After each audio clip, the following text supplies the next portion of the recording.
This is NC Exclusive, where we talk to the newsmakers, the policy leaders, those in the know about politics, governance, policy, and legislation across the continent. I am Tolulope, Adeleru Balogun.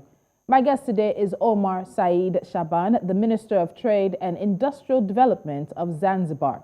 He's also the chairman of the Zanzibar Association of Tourism Investors. He's a council member for the East Africa Law Society and managing partner of Said Attorneys and Associates. Minister Shaaban, thank you so much for joining us on New Central Exclusive. Welcome. It's my pleasure. So let's start a little bit down memory lane. Before COVID-19, as the pandemic was hit, and of course is continuing, Zanzibar had a GDP growth rate that was holding steady around 7% from 2017 to about 2019. And those are figures and numbers that many countries on the continent would really want to hit as well. So what was driving the growth of Zanzibar's economy pre-COVID-19? Thank you. Actually, the economy was doing pretty well because first of the policy and the regulatory framework that was in place. Many investors were attracted by it and we were in the good track. There was a substantive reform that had happened before in terms of trade and investment, a lot of incentives that invite a lot of FDI. That makes the country's GDP to progress well pre-COVID-19. Those are the few, but also, you know, the geopolitics in the regions have given advantage to Zanzibar because the country remained pretty calm. The political situation remained stable. And so everything was doing better pre-COVID-19. We think of the beautiful beaches, the sunsets, and we know that tourism is a top income generator for the islands that make up Zanzibar. And it even outpaces the lucrative agricultural exports industry and provides roughly 25% of income. But the tourism sector really did take a hit with COVID-19, and we've started to see recovery slowly in the last quarter of 2020. So tell us, how badly did COVID-19 impact the tourism industry, particularly for Zanzibar? Well, it's true. The tourism sector was the leading sector in bringing foreign currency, in creating jobs and employment. But COVID really hit and impacted the sector. During the COVID-19, we have witnessed a massive redundancy from the hotels and other tour operators and drivers. It affected the whole chain, the value chain. The suppliers didn't get business. Since the tourists people are not traveling from Europe, which is the main marketing destination for Zanzibar tourism. This affected the islands sector very bad. People are not coming, and then the hotels remain empty. This affected the whole chain to the extent that we have recorded very low arrival rate of the tourists, and even in the regions, not only from Europe, but also in the regions, it was badly affected, and so it affected the whole chain. And you know, the tourism is very fragile, and it links in many sectors. You know, from transport, from as I said, from supplies of consumable goods, from fisheries. You know, it affects everyone. And when COVID hits, when nobody was coming to Zanzibar for holiday, everyone was affected. And now when we fast forward to 2022, while we are still seeing some countries battle another wave of COVID-19, the world is starting to live with the coronavirus as it may be. And now we're seeing some GDP growth coming back for Zanzibar. So is it the tourism industry, the hospitality industry, manufacturing and transports, as you've mentioned before, that you expect to drive Zanzibar's recovery out of the effects of COVID-19? Yes, actually it's tourism, but also we have learned from the COVID that depending on tourism itself is very risky for the country's economy because as I said, tourism connects every economic linkage. So we started thinking about alternative ways of the government started focusing on the manufacturing sector, agricultural sector, but also tourism comes to its normality, and this is because on how we handled the pandemic. We handled it very well on Zanzibar. We didn't create much fear, but we focused much on awareness and education and how people can take measure to protect themselves from the COVID, but also we make it easy for testings of COVID, and the tourists find it's a place to go back after the world, some part of the world actually start experiencing a low level of infection rate. So yeah, it's how we manage actually, and I think also the government learned from the pandemic that it's dangerous to rely only on COVID, and that's why it helps in boosting the economy back to normal. All right. So you mentioned strategies that government is looking at to make sure that the dependence on tourism is not something that catches them unaware again. So we've seen that following the positive response to Zanzibar's decision to open up 10 smaller islands for high-end development and investment opportunities last year, a further 9 islands have now been added to the investment portfolio. And government is saying that this is part of their strategy to attract foreign investments by granting interested parties strategic investment status. So can you tell us a little bit more about this strategic investment status that's happening under the Zanzibar Investment Promotion Authority? You know, for a long time, Zanzibar haven't benefited much from this small island that's surrounding the main island. They've been there, they've been using as a camping site for fishermen. They've been using as a habitat for birds and the like.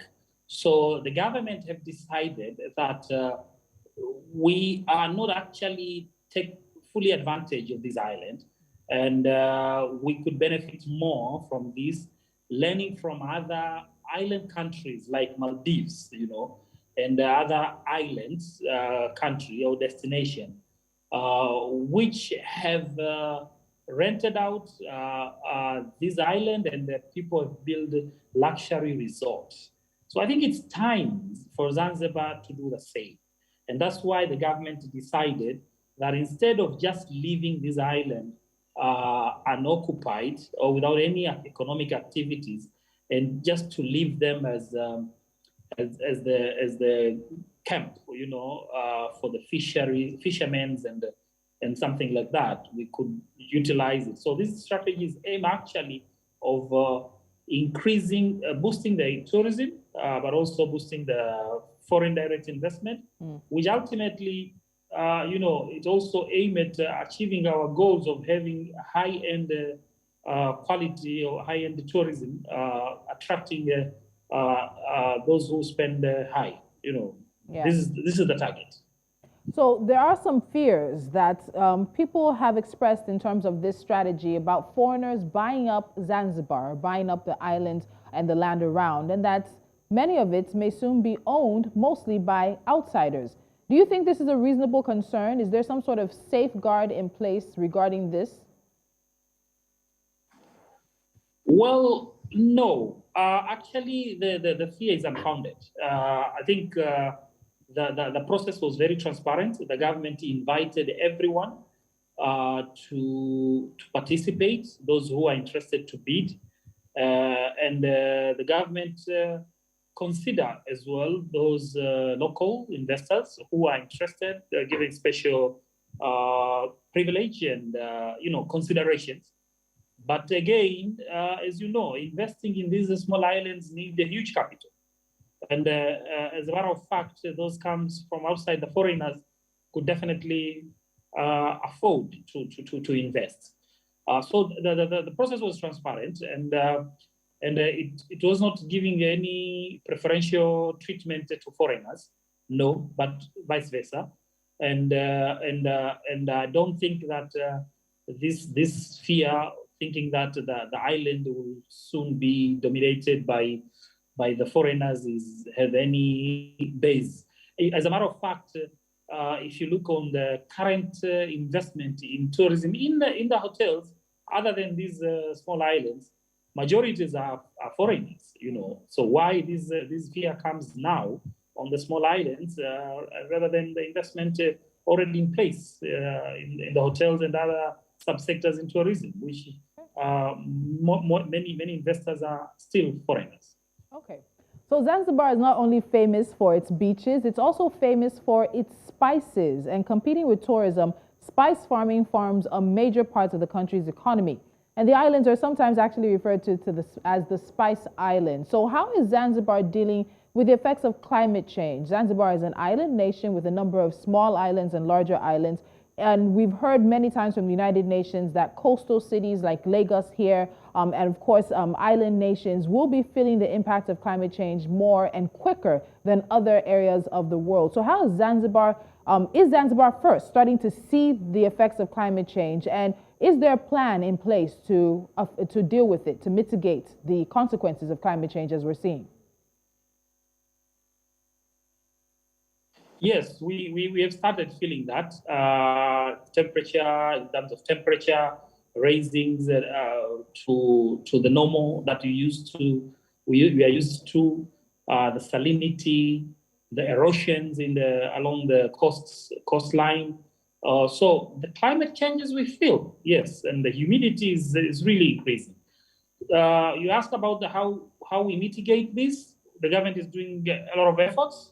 One is awareness. We're trying to give education to people on the best practice and best ways of protecting environment, preserving environment. We have these in mangrove plantations. They're very important. People are cutting, the mangroves plantations for using them for household uses, like burning charcoals and all that. The government is trying to give education to people and especially people to take a considerable note of the climate changes. So there are efforts done which are underway so that to protect the island, but also not to impact the daily economic activities. This also has an impact to the spice agriculture, as you say. Some spices are not normally harvested. They're disappearing because they can't go with the humidity level that is increasing. So we have felt that climate change, and there are a lot of efforts that are taken in place and particularly in raising awareness to our people, to our fellow citizens, not to cut trees, especially the mangroves, and also to reduce the economic activities that have a direct impact to the climate changes. Okay. So this leads me to looking at Zanzibar's blue economy. Now, the president has spoken as to how vital the blue economy is to the country. And he said that Zanzibar is keen on using its vast ocean waters to create jobs and national wealth, but would need heavy investment in order to do this. So what exactly is Zanzibar's plan for its blue economy? Well, when we're talking of a blue economy in our context here, we're talking actually on the four major sectors or four major areas. One is oil and gas, as you rightly put it, that this really needs a heavy investment. We in extracting and benefiting from the oil and gases from the ocean.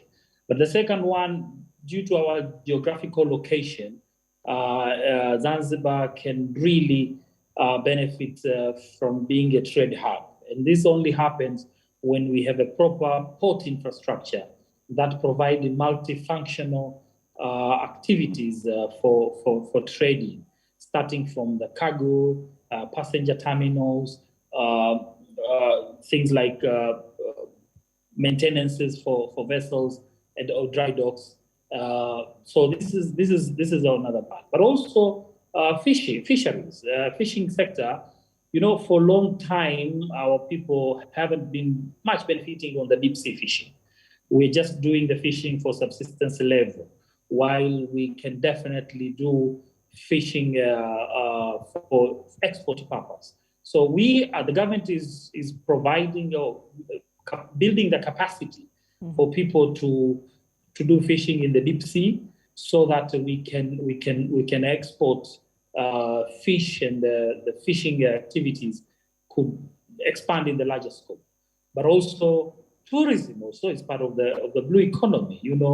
Zanzibar, as you said from the beginning, is famous for its pristine white sand beaches, but also there are a lot of what we call the ocean activities are not yet taking place.